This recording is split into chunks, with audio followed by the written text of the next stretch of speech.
जय हिंद एवरीवन। स्वागत है आपका वी नेशन 111 के एक नए एपिसोड में, जहां आपके लिए लेकर आते हैं इंडियन डिफेंस की प्रमुख अपडेट्स को सबसे पहले। तो चैनल को सब्सक्राइब करना मत भूलिएगा। आज के अपने अपडेट की हम शुरुआत करने वाले हैं लॉकहीड मार्टिन को लेकर आई एक रिपोर्ट से। लॉकहीड मार्टिन को लेकर हम सब ये मान रहे थे कि इनके तरफ से भारत को F-35 लाइटनिंग II का प्रस्ताव दिया जाएगा और MRFA में हमें FJFA की एंट्री होती नजर आएगी, लेकिन लॉकहीड मार्टिन ने इन सारी अटकलों पर विराम लगा दिया है। आज लॉकहीड मार्टिन की तरफ से उनके ऑफिशियल ट्विटर हैंडल पर ट्वीट किया गया है, जहां पर ट्विटर पर उन्होंने कहा है कि भारत को MRFA प्रोग्राम के अंतर्गत वो F-21 ऑफर कर रहे हैं।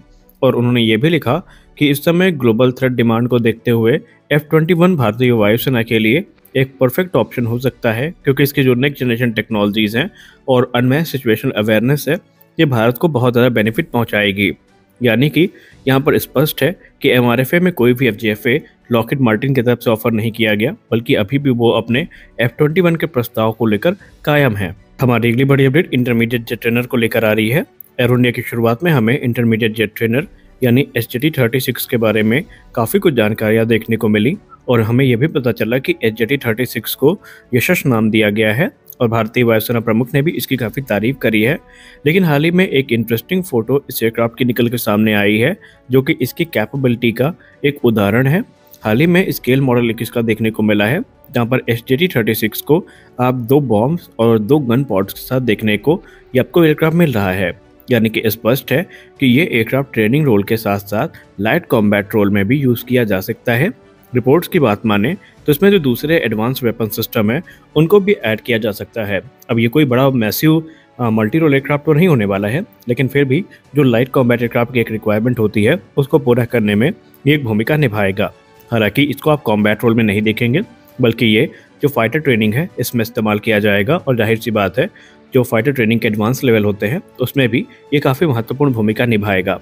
आप सबको याद होगा, हाल ही में कुछ प्रतिष्ठित न्यूज़ संस्थानों की तरफ से एक आर्टिकल पब्लिश किया गया था, जहां पर उनके आर्टिकल में एक विश्लेषण किया गया था और दावा किया गया था कि भारतीय नौसेना 3 एयरक्राफ्ट कैरियर्स का जो प्लान है इनको ड्रॉप कर सकती है और हमें सिर्फ 2 एक्टिव एयरक्राफ्ट कैरियर्स देखने को मिलेंगे, जिसमें से पहला INS विक्रांत और दूसरी INS विक्रांत की सिस्टर क्लासशिप होगी, जो कि INS विक्रमादित्य को 2035 से 36 के बीच में रिप्लेस करेगी।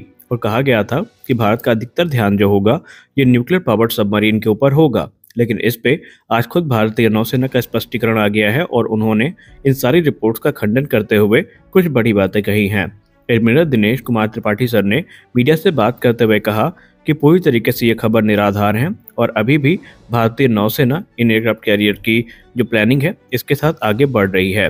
यानी कि उन्होंने स्पष्ट कर दिया है कि भारतीय नौसेना ने जो कहा था कि हमें 3 कैरियर स्ट्राइक ग्रुप चाहिए, अभी भी वो इस पे बने हुए हैं, इसमें किसी प्रकार का कोई बदलाव नहीं हुआ है।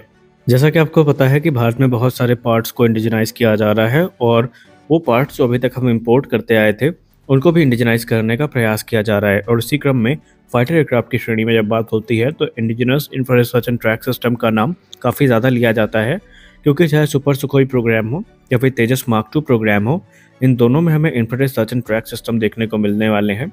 एक तरफ जहाँ सुखोई का OLS सिस्टम है, इसको इंडिजिनस IRST से रिप्लेस किया जाना है, तो इसको लेकर एरो इंडिया से एक बड़ी रिपोर्ट सामने आ रही है। यहाँ पर मीडिया के हवाले से बताया गया है कि जो infrared search and track system है जिसका इस्तेमाल तेजस मार्क II और सुखोई 30 MKI में किया जाना है, अब यह प्रोडक्शन के लिए रेडी है।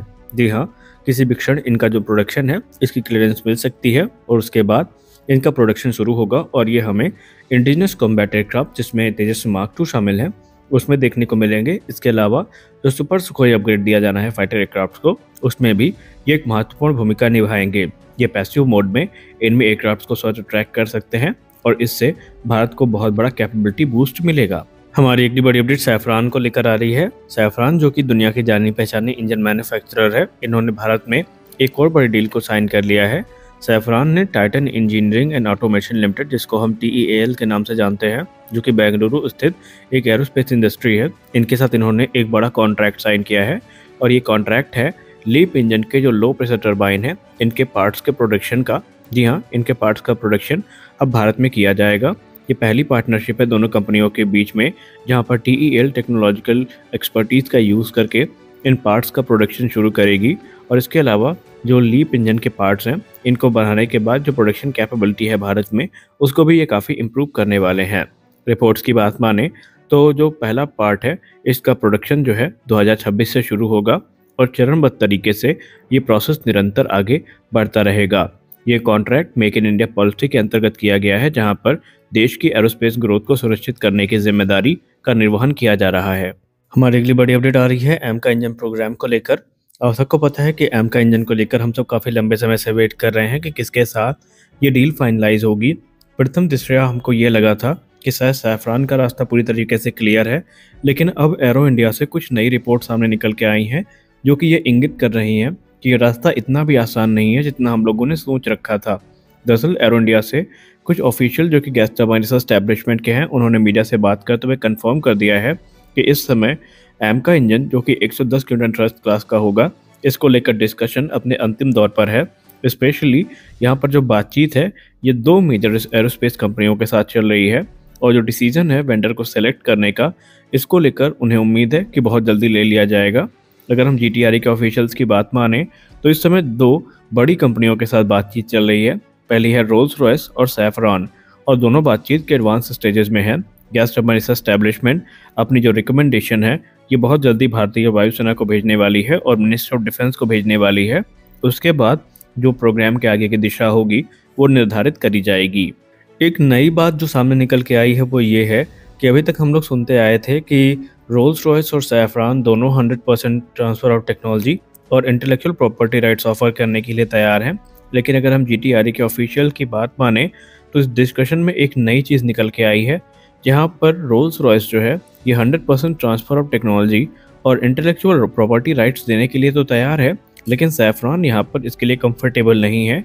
सैफरॉन भारत को 100% टीओटी तो देने के लिए तैयार है, लेकिन पार्शियल आईपीआर जो राइट्स हैं ये भारत को दिए जाएंगे, यानी कि ये टेक्नोलॉजिकल जो कंट्रोल होगा इस पर लिमिट रख सकेंगे और ये चीज़ें कहीं ना कहीं डील ब्रेकर हो सकती हैं। अब यहाँ पर हम दावा तो नहीं करते कि रोल्स रॉयस यहाँ पर क्लियर विनर है, लेकिन अब जो टक्कर है वो काफ़ी कांटे की है। अब ये मिनिस्ट्री ऑफ डिफेंस के हाथ में है कि वो किसको सेलेक्ट करते हैं। हमारी अगली बड़ी अपडेट आ रही है STT-40 को लेकर के। हिंदुस्तान टर्बो ट्रेनर जो कि बेसिक ट्रेनर एयरक्राफ्ट है, जिसको लेकर अभी हाल ही में कहा गया था कि 2025 में इसका रोल आउट हमें देखने को मिलेगा। इसको लेकर HAL के अधिकारियों ने एक महत्वपूर्ण जानकारी साझा करी है। HAL के अधिकारियों ने मीडिया से बात करते हुए कहा कि नासिक प्लांट से पहला एयरक्राफ्ट सितंबर 2025 में रोल आउट किया जाएगा और उसके बाद चरणबद्ध तरीके से कंपनी इनकी डिलीवरी शुरू करेगी। ये बेसिक ट्रेनर एयरक्राफ्ट हैं जो कि बेसिक लेवल की ट्रेनिंग प्रदान करने में एक महत्वपूर्ण भूमिका निभाते हैं और इन्हें भारतीय वायुसेना के फीडबैक के आधार पर विकसित किया गया है और ये पायलट ट्रेनिंग के लिए काफ़ी महत्वपूर्ण माने जाते हैं, क्योंकि ये रिलायबल और कॉस्ट इफेक्टिव प्लेटफॉर्म है जो कि बेसिक फ्लाइट ट्रेनिंग के लिए काफ़ी इंपॉर्टेंट होते हैं। तो यहाँ पर देखना है कि क्या HAL अपने इस वादे पर बनी रहती है या नहीं। तो आज के इस वीडियो में बस इतना ही।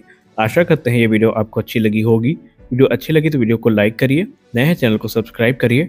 मिलते हैं अगले वीडियो में, तब तक के लिए जय हिंद।